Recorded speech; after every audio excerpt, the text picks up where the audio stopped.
Welcome to Kenton's videos. Enjoy the video. You need the essentials before diving in: CS2 updated, GPU drivers current, and the console enabled. Once done, open the console with the tilde key and type SV-cheats1 to allow testing commands. This is temporary for setup. Next, enable Motion Blur at the core via CL Motion Blur. Enable 1 so the game accepts blur values. Do this now, because it unlocks the parameters you'll tune next. Make sure your display is stable. Motion blur differences are subtle. Once the feature is enabled, you'll tune 3 key values that define how motion blur looks and behaves. First, change CL motion blur amount, try 0. 2 as a subtle start, up to 1. 0 for stronger effect, because this directly controls perceived streaking.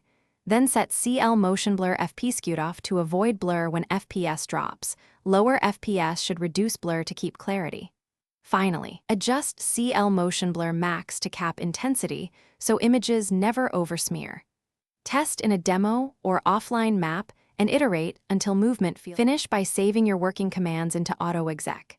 CFG so settings persist across sessions. Add each command on its own line.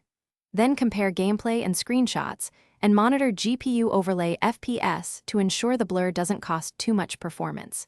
If you see ghosting, odd artifacts, or stutter, first lower CL motion blur amount or CL motion blur max, disable any post-processing mods, and update or roll back GPU drivers.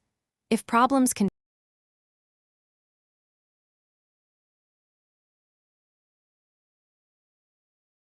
Thanks for watching. Consider subscribing if we helped you.